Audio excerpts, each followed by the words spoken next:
let's talk about the legal side of podcasting. Everything from paperwork to contracts with guests to your trademarks to your copyright and more. We've got everyone's favorite IP and entertainment lawyer, Tony, back for more. My name is Tony Iliakostas. I'm an adjunct professor of entertainment law and IP at New York Law School, and I have an Instagram, YouTube, and TikTok account called The IP Professor that is dedicated to all things intellectual property.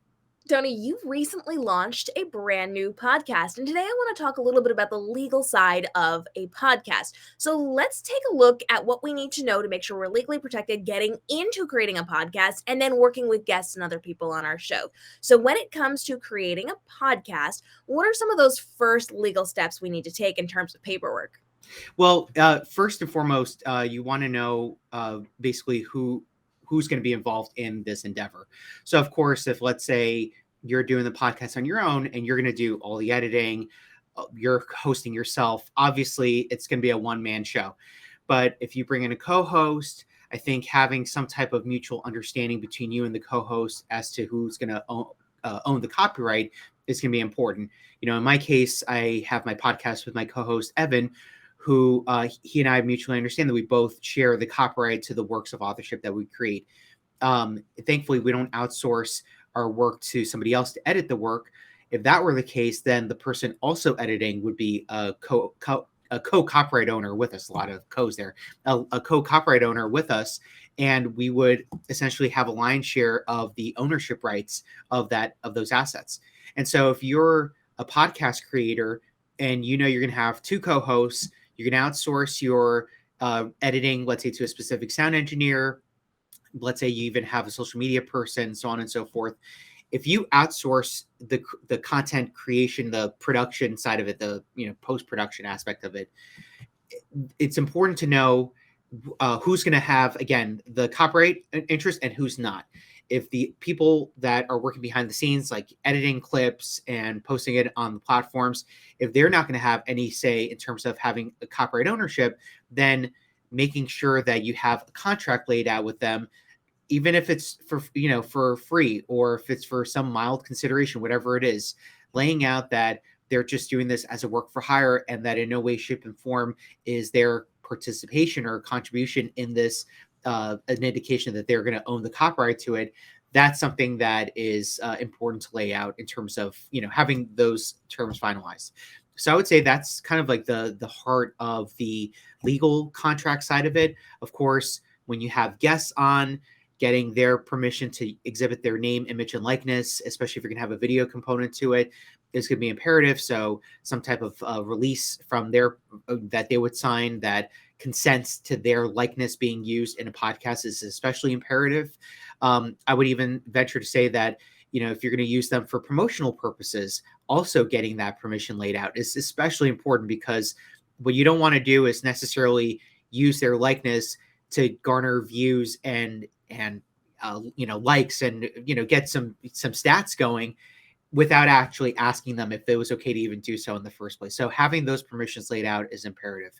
One other thing that I would say is certainly under discussed, but especially important when you're creating a podcast, is searching for the name of your podcast, especially because we live in a world where the podcast marketplace is extraordinarily saturated as it is, and understandably so.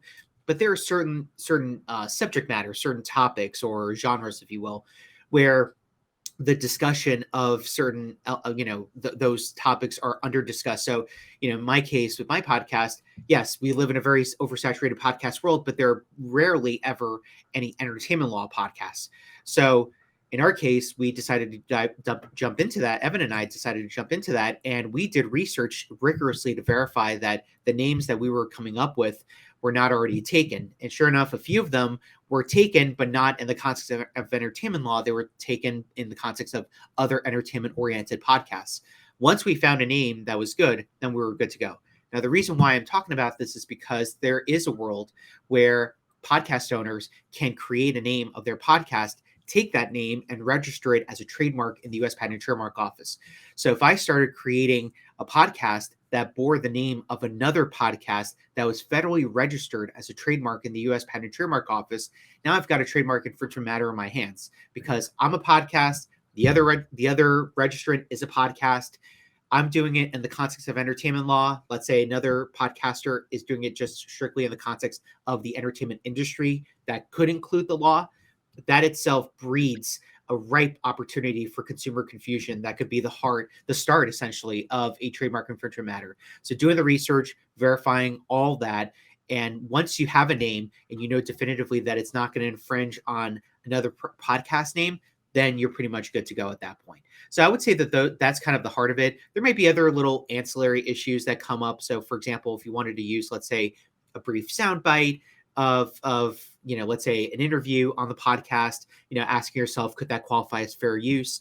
In the context of our podcast, we've featured quite a few sound bites over the course of a few episodes, and we've done so under the guise of fair use because we confidently believe that we're doing it for criticism and commentary purposes, and we're using such a small portion of it as it is.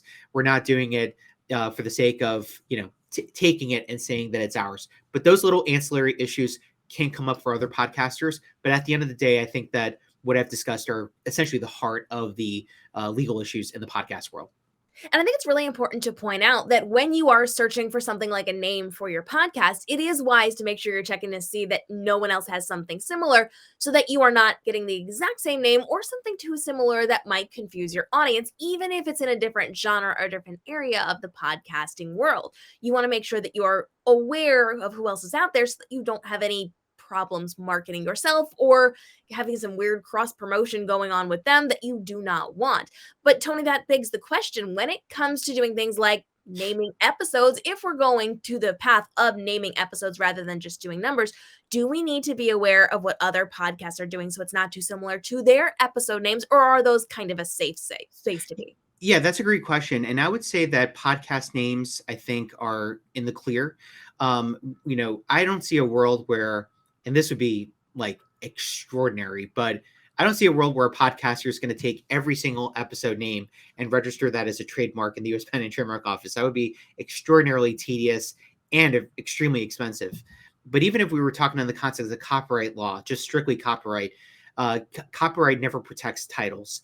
And that would extend to book titles, that would extend to titles of songs, and certainly in the context of podcast titles, just not something there. So if I happen to talk about, like we just dropped an episode today about, was it okay to sing happy birthday during the Oscars this past Sunday?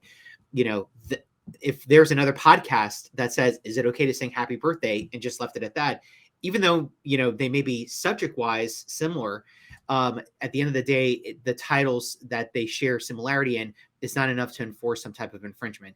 And then I think that also bears in mind, if the titles are the same and what is discussed is somewhat similar, then that begs the question, is there any evidence of copyright infringement as well?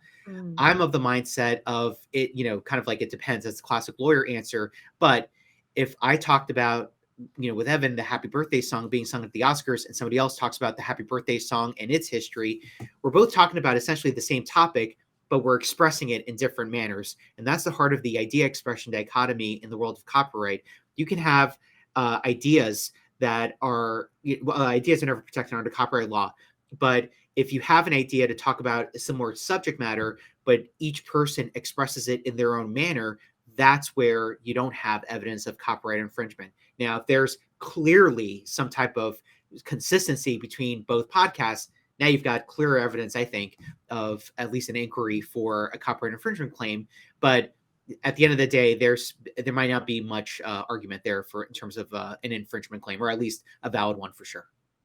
So let's dive a little bit deeper on this and have the conversation about copyrighting our episodes. Is that something we can do? Is it something we should do? What are your thoughts on this? Yeah, definitely copywriting episodes is a thing. I think it's important to note that copyright exists automatically from the moment it's created. So from the moment that, in our case, when Evan and I go into the studio, when we're recording elsewhere, when we record and grab the audio on a SD card, that's when fixation takes place. And then we further reinforce that when we publish that on Spotify, Apple Podcasts, Anchor, wherever else the podcast is going to live. That is where we further cement the copyright ownership that, we're uploading it jointly as the co-host of End Scene. That said, Is there a world where we could register it? Absolutely. I've been a huge advocate of registering copyrights. They're extremely cost effective. It's worthwhile doing it. And at the end of the day, you're putting the world on notice that you're truly the copyright owner. Not to say that it's mandatory, but it suggested, especially if you know that your works of authorship are going to be begin the victim of some type of infringement in the future.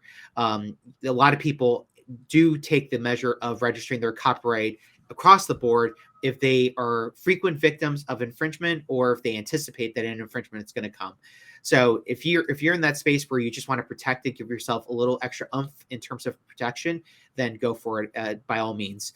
In our case, we could license it individually, we could license it bulk, but yeah, the registration game is definitely something worth considering if you're starting a podcast.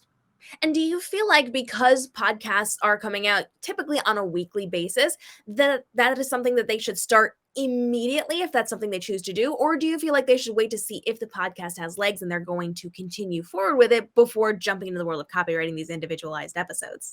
Yeah, I mean, it's.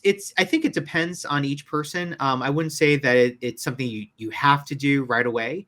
I think one important thing to note about registration is that registration is mandatory if you're going to bring an infringement claim. If let's say that you did an episode, you didn't register the copyright, but you realize that there's another podcaster that word for word takes what you talked about and repurposes it in their podcast, you can now retroactively go ahead to the US Copyright Office and register the copyrighted work. One, because you've discovered the infringement and you're within a 3-year statute of limitations of initiating a copyright infringement claim from date of discovery of the infringement. And two, there isn't some rule in copyright law that says when you discover it, if your work isn't copyrighted in or registered in the U.S. Copyright Office, too bad, so sad. That's not the kind of thing that happens in the world of copyright. I would hope that we're a bit more merciful in the IP space. All that to say, if you did discover an infringement before you had a chance to register, the only thing you're going to get is pretty much compensatory damages. You're not going to get like the little extra damages that you could get. So you're only going to get pretty much what you would deem is the proper compensation for some type of infringement, which is maxed out at $150,000 according to the Copyright Act of 1976. So that's kind of my take on it. If you're the type of person that wants to be extremely proactive and register the moment you publish, be my guest. That's totally fine. But if you rather wait till like maybe the end of your season and you want to register it in one collective whole as a bulk license or bulk registration rather, that's also great as well. I don't think that there's any right or wrong way of doing it. So let's say somebody has created a podcast and they have realized that someone is infringing on their rights. It is not fair use, and they're going to want to take steps forward. What do they need to know with that? So the most important thing is to find out who the contact is for that podcast. A lot of podcast platforms like Anchor require you to have some type of contact information. So in our case, it'd be an email that would allow somebody to contact you if there were any questions about the podcast. And certainly if you're a victim of an infringement and it's found on somebody else's podcast, you could go into Apple Podcasts or Spotify or where else, and you can find the contact page for the podcast name, and you can contact them. You can say, hey, I noticed my content was infringed on your podcast, and essentially make that inquiry.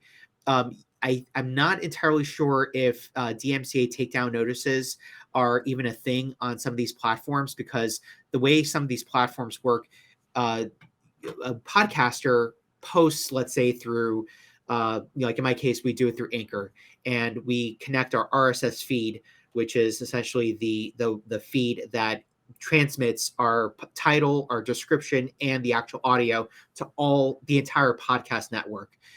Each DMCA takedown, imagine how tedious that is to go to Apple Podcasts, do a DMCA takedown there, Google Podcasts, DMCA takedown, Spotify, DMCA takedown, even iHeartRadio, all these different platforms. You could try, and certainly I think that would get the notice of the creators of the podcast. But I would say maybe starting off with an inquiry at the very least, I think would be the way to go. And if you realize that they're not complying, then maybe initiating a DMCA takedown could be the way to go.